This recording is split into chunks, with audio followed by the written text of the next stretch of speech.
and welcome to another episode of the Barnsley Startup Meetup podcast with me, your host Matt Roberts, as usual. With me today is Rachel Fletcher from FCS Associates. Rachel does a load of work with Enterprising Barnsley, advising startups and new businesses on how best to find or how best to navigate the grant funding environment, and that's exactly what she's going to be talking about at the next Startup Meetup event in June. Rachel is also a business owner in her own right, and I will let you introduce yourself, Rachel. So welcome. Please just give us a little bit of background on how you got started in business, why you got started in the business, and all of those sorts of good things. Oh, wow. Okay. I'm 51. I'm a mother of twins. I've been married for 26 years and I've run a business now for 20 years as a business owner. And previous to that, I was a MD of another business called Beta Technology for about 5 years. I worked there for about 10 years. So I don't know where the years have gone. It's a bit depressing, but never mind. In terms of what we do at FCS, we help businesses access support, whether that be grants, tenders, or wider business support landscape. We've been doing that really for about the last 10 years. Previous to that, we've very much focused just on grants. But in the last 10 years, we've been able to secure funding from the mayoral authority, the different councils, to provide a lot of support for free. So that's really nice because obviously, particularly the startup landscape is challenging and businesses don't have the funding to pay for that support. And so I suppose we recognise that to be able to do that in a meaningful way would mean that support needs to be available to access for any business. And that's what I like to do as a business owner. I set up my business so that I could directly help other businesses. I didn't, and I've never had a great ambition to grow. So the maximum we've been is 5 staff. In some ways, it's a lifestyle business. In other ways, it's not, because for me, I want to be actively helping businesses, building relationships and knowing what those businesses are facing, what their challenges are, because I think that's the way that you can make a real difference. So, yeah, that's me, really. Thank you. Is it something that you've always wanted to do? Like, have you always seen yourself running your own business, or is that something that just like an opportunity arose and you decided to kind of take it, try it out, see if it worked, and then you always had something to fall back on if it didn't work out? No, not at all. Once I'd had my kids in 2003, I didn't want to be working full time.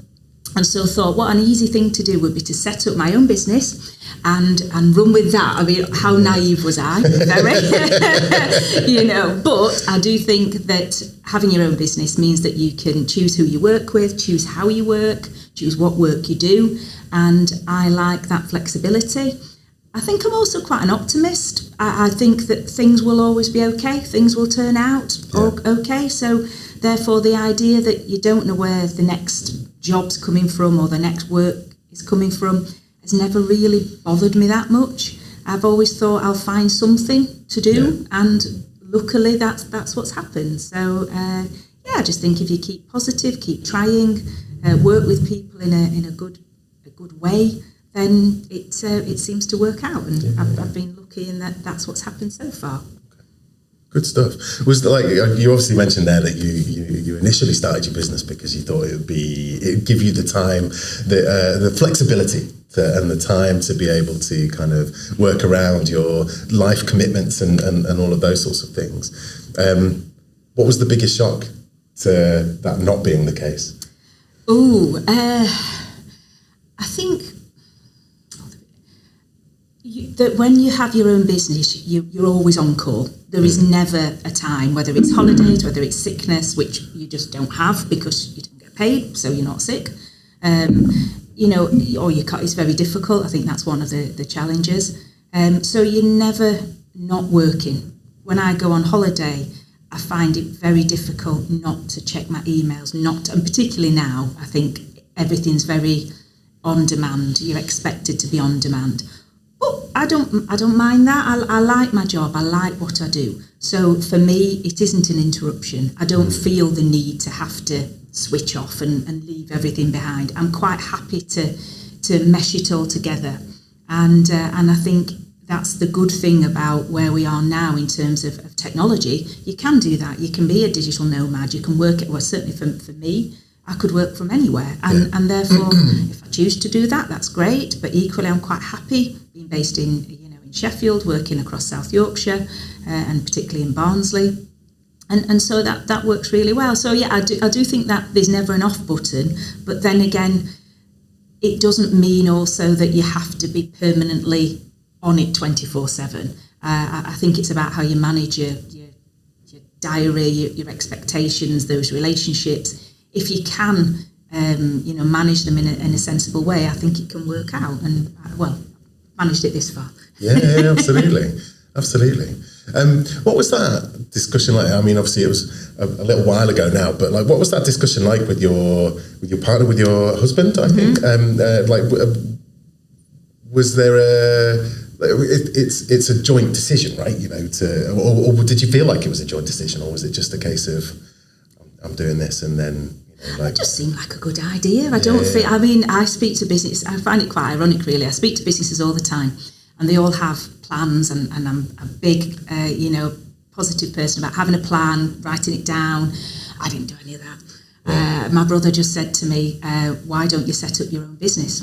And I thought, "Yeah, I'll do that." And so I just phoned up a few people and said, "This is what I'm doing." And I mean, luckily consultancy is low entry, it's low cost entry. It's not like I needed a factory or equipment, I needed a bit of kit. But I think what I had got was good connections, good business relationships. And I phoned up a guy who I'd worked with previously and said, "This is what I'm thinking of doing." And he said, "Great, well, when can you start?" And so I was very lucky. And that first contract lasted 2 years. And then that contract branched out into other things. I suppose the biggest thing I did learn was that you've got to do something that people value and want to pay for. And I've spoke to lots of individuals over time where they've got a hobby, they've got an interest, and that's great, but actually does somebody want to pay for that activity that you're doing? And I think sometimes you've got to be passionate, you've got to really care about what you do. But I think you've got to be a realist in that is what you're offering of value to others. And if it is, then your business will succeed. If it's just something which people think is a nice to have, I think it's a much more, that's not to say it can't, but I think it's much more challenging. Yeah, absolutely. So actually on that, like you must have seen loads of businesses like and helped to support loads of businesses. Is there any one in particular that you are particularly proud of, or that you can think back and go, I saw them when they were first starting, and they've executed and they've done exactly what they said they were going to do, and it's all worked out amazingly. Oh wow! I mean, the problem is, over time, I've been doing this particular sort of field for 20 years. I think what I find most interesting is rather than one particular business, because I suppose it's like being a teacher in school. You have children over 20 years. Do you remember those children from your first class? Probably not, but they remember you. And so I had a phone call from a guy the other day, 15 years ago. I'd done some work for him, bidding for a grant. And he said, "Oh, Rachel, can you help me with this?" And I was like, 15 years ago, wow. But to them, it's that piece of work that was, they were happy with it, they secured the funding. Therefore, sometimes time just passes. But if they're still in business, if I'm still in business, these days people can find you very easily on LinkedIn or your website. And so I think that's a fantastic thing, is that you think that you're operating in a relatively small market. But actually, when you look at all the businesses that you've worked with, and then where those individuals in those businesses have gone, the ripples, the pool is huge. Yeah, absolutely. Potential clients, So, and also, I guess it's when you're successful with a grant application, that money, presumably for the business that's successful with the award, is for transforming their business, right? That could be a turning point for opening up a new market or a new opportunity, and transforms their life almost. And so to play a part in that must be quite rewarding, right? It is. I mean, when you have helped somebody secure something that has made that transformation, it's fantastic, whether it's setting up, whether it's buying new machinery, moving new premises, and so they're creating loads of jobs. It is fantastic. I think one of the things I'm very careful of, though, is not to encourage people just to chase grants, because at the end of the day, a grant should support your business to grow in the way that you want it to grow. What you don't want to do is chase any money for anything just because it's there. Yeah. And I think that's where sometimes there's the wrong approach taken. So people either secure funding because they think that that's a good thing to do, but then actually they realise that where that funding is taking them is not the direction they want to go in. So having a plan of what it's not about what grant funding is out there, which is good and it's an opportunity, but it's what do you want to do? How does that match with the landscape? And then how does that take you forwards in the direction you want to go? Equally, business is all about taking opportunities. So it's not just about, no, this is the furrow I've ploughed, that's the only direction I'm going in. So you've got to be fleet of foot, but it's not about chasing money for money's sake. Yeah, absolutely. Similar to the question earlier, and you probably won't give me an individual or anything like that, but are there any businesses where you've kind of been involved from an early stage through your work with Enterprising Barnsley or with Business Sheffield or anything like that, where you've just thought that's never going to work, and then it's actually kind of exceeded all expectations and they've nailed it? I think there's lots of businesses you're right, because although I am an optimist, I do sometimes, I suppose I've been in business for a number of years, so I've seen things pan out a number of times, and so you do sometimes go in with a bit of a sort of, I don't know if negative attitude, pragmatic perhaps is the word, pragmatic attitude. But I like that. I like when you proved wrong. Yeah. I don't sit thinking, oh, can't believe that. I think, wow, that is brilliant. And I definitely think with new business models, with new technology, there's all these opportunities, and therefore the environment now that we operate in is so, for a small business starting up, is fantastic compared to even 20 years ago. When I set up, we didn't have digital accounting, we didn't have CRMs that small businesses could access, we didn't have any of those things. And now everything's software as a service. Yeah. So you as a small business can access fantastic all sorts of digital tools and packages to be really professional. Yeah. And I think COVID sort of changed things as well. This perception that if you work from home or you don't have a big office, the idea is that you're not a real business. I think lots more businesses now and lots more people are either running their businesses in a more, or in a more flexible way, or they're doing something in addition to their main employment, which then takes over in time. And so the opportunity to be able to do that is fantastic. And I don't know, I mean, my children, they're 21. I would love for them to set up their own businesses. I think that, having the freedom, having the interest, having the motivation that's what running your own business, I think, can give you or can deliver. And therefore it's got to be seen as a real positive route forwards, rather than something where it's high risk. It's risky, but if you understand what you're doing, manage those risks, it's not crazy. And let's be clear, at certain stages in life where you have less responsibilities that you need to kind of satisfy and things like that, then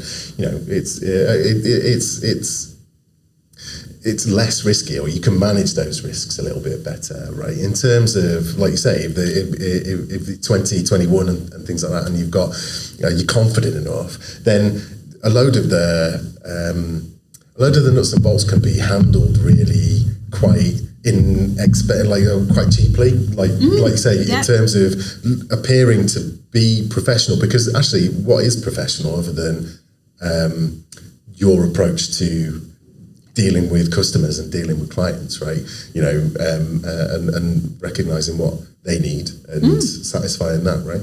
And also, with little commitment as well, actually, rather than having to go in for like a 12-month commitment for a software package, or, get a loan for, there's always going to be businesses where you need, like you touched on before, heavy plant machinery or something like that, really. There's a high barrier to entry. But most, you can sign up for free trials of various different things, or, for a lot of CRMs, HubSpot, Zoho, whatever, you can get a free seat, which gives you limited capability or capacity, but you can still, until you're actually making money, then you're not really spending money. Right? No, and in some ways, what's the worst that can happen? If you haven't taken on huge debt, then you can give it a go. You can try it out, bootstrap it, whatever, and all of a sudden, you're in a place where it is more credible, there is more security around it, and it feels that actually that's where you want to be, and you want to grow your business, and you want to think about the future, and I think it can work really, really well. I think there's also lots of people, or certainly I've come across them, and I'm sure you have, who are gunners. They're always gonna do it. They're always, if you're going to do it, just do it.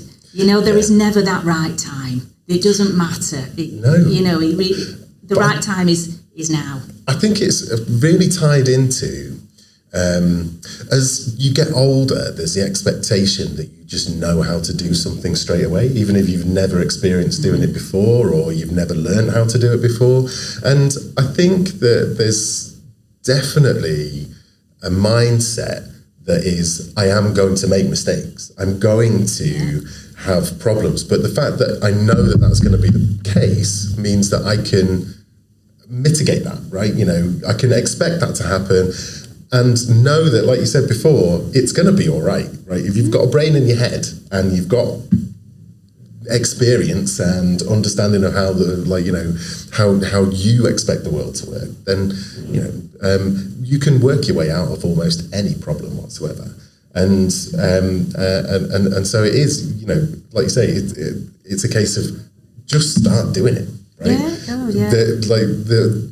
The easiest way to fail is to not start at all, right? Yeah, absolutely, absolutely. And I also think there's very much this sort of just have a go, see what happens. If it doesn't work as you imagine it's going to, then change. You don't have to keep on this particular track. So I think with business, that's the exciting thing, is you can try something. If that doesn't quite work out, you can try something else. And we all know that we learn so much more from challenges, failures, whatever you want to call them, compared to successes. You look back and also at the time it feels it's awful, but it does. A year from, I meet people quite often who have been made redundant setting up their own business, and it's a really difficult time, a really challenging time. But you talk to them again in 6 months, and things have moved on. They've moved on. They're now looking at life in a different way, and that setting up their own business and taking that control has allowed them to do that, rather than this cycle of, redundancy, which is really difficult. And whereas all of a sudden that individual has decided what they want to do, rather than having it done to them. And I think sometimes that can just help. It's quite empowering, isn't it? Yeah. Absolutely. And like you say as well, especially when you're a smaller business, and there's especially, actually, again, you touched on it earlier in terms of if you're not chasing every pot of money and being guided, your business strategy being guided by the money that you've secured, then you can make those decisions really quickly. I really value being a part of a co-founder team, because it means that, I've got someone to bounce ideas off, and it doesn't feel quite so lonely. But regardless, there's just the two of us. And so it is a case of, there's just the two of us in charge of making decisions, right? And so when an opportunity presents itself, or when a challenge presents itself, you can make a decision really quite quickly. I do think, though, that's one of the downsides of running your own business, is that loneliness. In that I talk to lots of businesses, not just about grants, but business support. And, and we're not talking just, an individual with 2 or 3 staff. It might be 50 staff, it might be 100 staff.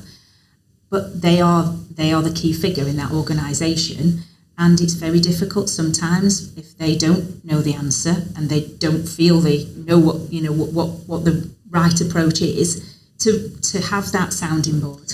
Yeah. And I like that a lot. Sometimes it's certainly not about giving people the answers. It's just about listening, and then for them to come to that conclusion of what they think the right answer is for them. Yes. Because what I think they might or should do might not be what they actually want to do. And I definitely think that there's a thing that if somebody's not genuinely bought into their own direction, whatever that direction is, they've not taken ownership of it, then they won't do it. Yeah. So, as a business advisor, I think it's really important to listen, to give thoughts, to give ideas, but for that individual to come to their own conclusion of what they want to do.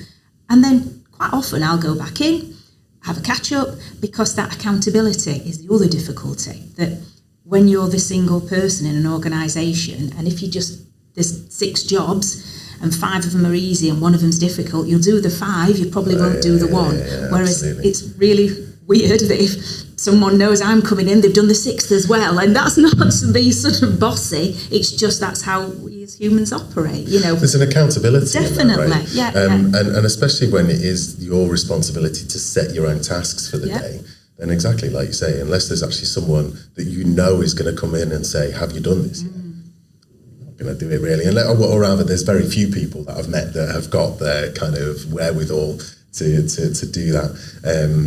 There was, so just on one of the points that you mentioned there, like, do you find then that actually part of your listening role as an advisor is really just to get the person you're helping to vocalise what they think the problem is, and therefore that's half of the battle, or more than half of the battle in terms of... I think it's that. I think it's giving them the confidence that they can tackle it.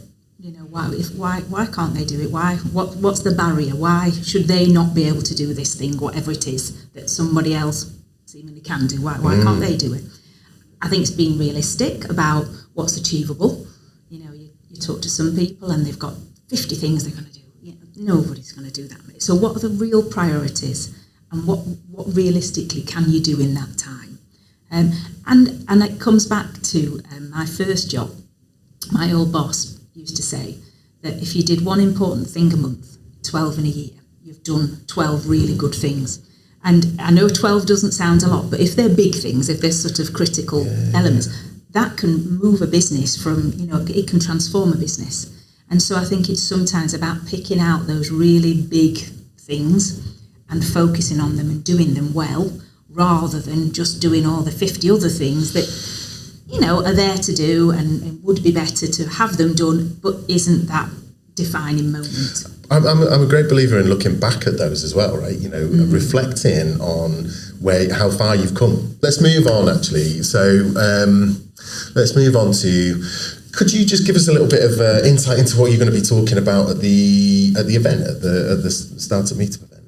Yeah, I think it's focusing on, as I talked about earlier, why you need a grant. So getting individuals to think through what their future plans are, what that sort of growth journey looks like, and then starting to understand the grant landscape, because it isn't just about, is there a grant? It's where are the grants? How do you keep up to date on grant funding? How do you apply for grant funding? What's the expectation of, even if you secure it, what's the expectation around delivery? What are you signing up to, as an organisation in terms of outputs? And so that when an individual is successful, they know the journey they've got to go on to deliver what they said they're going to do. And that might sound really silly, but it's amazing how, if you went back a few years, job outcomes is a common indicator for grants. And people would just make numbers up, just say anything. Well, you can't. One, you shouldn't do that. But two, now you can't do that because you're going to ask to certify that you've created those roles. And so it's being really careful about whatever you put in that application you genuinely want to do and can do. And so it's thinking about all those sorts of things. Things like clawback, just giving the reality check that if you don't do what you say you're going to do with your grant funding, then it can be clawed back. No, it's in no one's interest, and certainly when it's public money, local authority money, it's in no one's interest to take that money back. Why would they do that? Put a business at risk. But equally, if you're signing a contract to say you're going to deliver something, you need to be careful that that's what you'll do. So it's making people aware of the advantages and the disadvantages, and then also, particularly with startup grants, it's a very evolving landscape. So, sometimes there's things out there, sometimes there's not. How do you find out about things? What are good sources of information?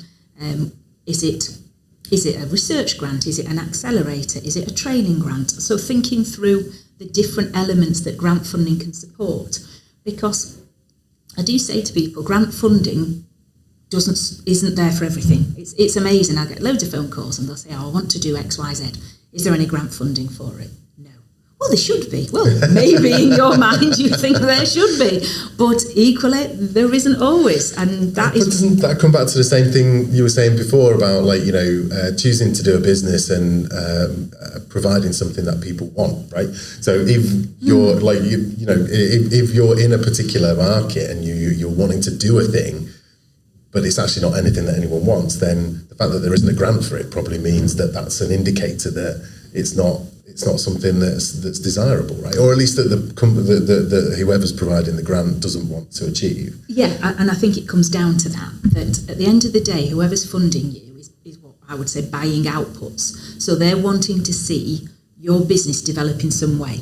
So most grants are around research, training, infrastructure, some side, because they're things for our economy that make a real positive difference. And therefore, they're the things that grants tend to focus on. I think the only negative sometimes about grant funding is whether a grant is there to fill a financial gap or whether it's there to incentivise somebody to do something. And there's a difference there. So a financial gap is when you can't get funding from anywhere else. And incentivising is potentially you as a business have already got funding in your bank. And actually you don't need funding to enable you to take that forwards. Where that falls down a little bit is where you've got an established business who has traded for many years, is really careful and saves up before they do anything.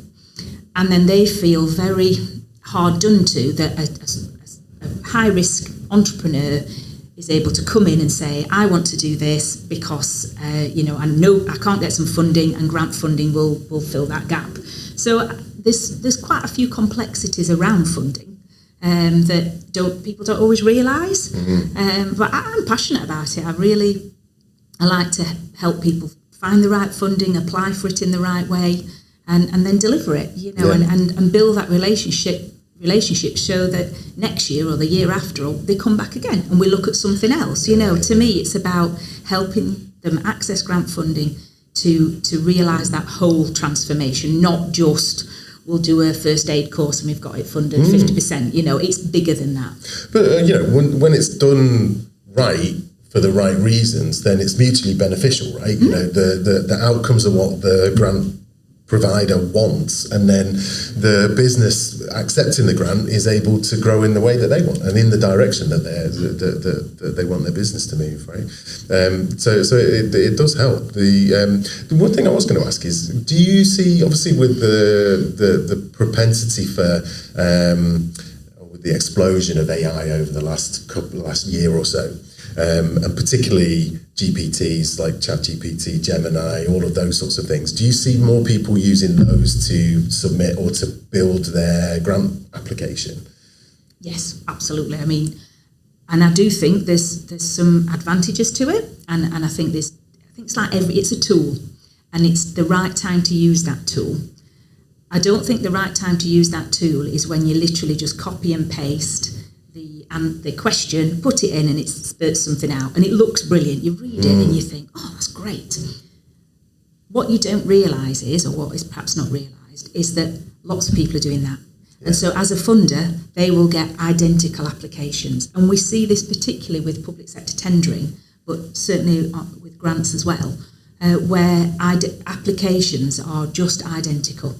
And so you think it looked great, but actually it's just the same as everybody else's. And it's really obvious that that's not your original thinking, your original thought. So I would say it's more important to create something with your own content and use those sorts of tools to finesse it and to clarify it or to summarise it, rather than to give you the original content. And I had one just this last week, actually. This guy had sent it through. And I read it, and I emailed him back and I said, ChatGPT is great, I've no issue with it, but you have to put some content in. You can't just send, because when you read responses as well that have been generated by AI, there isn't the content there. It's lots of words that sound really good, but when you sit back and think about what is that paragraph saying to me, it's not saying anything. It's often repeating its own words over and over and over again, but not actually saying what they're going to do or how they're going to do something or why they should do something. Yeah. So absolutely use it, no issues with that. I think that's the way it's going anyway, but use it mindfully. Don't just use it because you can't be bothered. You know, to sit down and write. I think it's something that can speed things up, and for grant writers like me, you know. And is it going to put us out of business? I think certainly it will challenge us. But if you're good at your job, it's like anything. If you're good at your job and you make a difference to the client, it's still better to work with somebody that understands what they're doing, rather than a machine that's just churning words out, but not actually really understanding it. It's only as good as the prompt as well, right? Absolutely. And so exactly to the point that you made there is, you know, you end up with a word salad that seems to say something, but it's just a placeholder. One other thing I was going to ask about the kind of grant funding landscape is, has it changed? I'm going to say COVID, but it's actually more like, I guess that since European funding went away, has that changed the available grants and, you know, what they're looking for, or is it roughly the same? Is there the same amount of money out there? I mean, the grant landscape is changing all the time over the years, you know, with different funds coming in. COVID changed it in one way because it made people think that grant money was there and it was just given and there was no accountability. You didn't have to spend it on anything specifically. It was just there to keep their business going. Yeah. And so when COVID funding came to an end, there's definitely been the legacy of people going down this grant chasing route of, well, my business is failing, I need some money. There was never grant funding to prop failing businesses up. Neither should there be, you know, because at the end of the day, most grant funds are either our taxpayers' money recycled or philanthropic funding. So, you know, if your business is failing in some ways, then you need to look at that and address those issues rather than just get more cash to try and prop it up, in my opinion anyway. So I think COVID did change it. In terms of European funding, Brexit, whether you agree with it or not, has not been great for the grant funding at all. Places like Barnsley or South Yorkshire had massively more funding then for businesses than we do now. Now we're spending it well. We're targeting it on certain, you know, things around productivity, low carbon, skills development. You know, so now we're much more focused on where we can make the most difference. But in terms of absolute cash, yes, it's gone down dramatically. But we work with what we've got, and you know, we support those businesses to access the funding. I think one of the challenges for startups is that marketplace has decreased. You know, if you went back probably 20, 30 years, there was always significant grant funds out for starting up a business. At the minute, in terms of just starting up, as in buying your tools or whatever, it's very, very limited. And I think startup businesses are often surprised by that. Yeah. You know, that there is funding, but it's competitive. It's not often for startup activities. Or it might be linked to job creation. Well, if you're just starting up, to then sign up to creating 5 jobs, for a few £1,000 is a big commitment. So I do think it's not an easy marketplace, and always say to people, grant is one option. There's loan funding, there's equity, there are other options out there. You need to understand, the advantages and disadvantages of all of those. But if you can't do it through grant funding, but you absolutely want to do it, then still may be other ways that you can grow your business through other financial means. I have a tradition on the podcast, which is to ask the same question of everyone. And that is, Rachel, what's your ultimate sandwich? Oh, wow. Ooh. I think it's got to be halloumi, pesto, maybe some roasted tomatoes. And I'm not a vegetarian, but I just really like it. And in a nice panini. Panini, nice. Toasted? Like warm? Yes, or yeah, absolutely. I've always got a joke about, it's a proper dad joke about halloumi. What did the cheese say in the mirror when it saw itself in the morning? Hello, me. You laugh every time, don't you? I do. No one else does. No, that's really interesting. Is there a specific place that you want to? Do you make that sandwich, or is that something that you get that you prefer to buy? And where would you buy it from? Oh, I think it would have to be in Italy, in a place called Monopoly, which is a genuine town in Italy. So yes, sitting in one of the piazzas there, I would be eating that sandwich. Is that a place that you go quite frequently, or is it just like a favourite?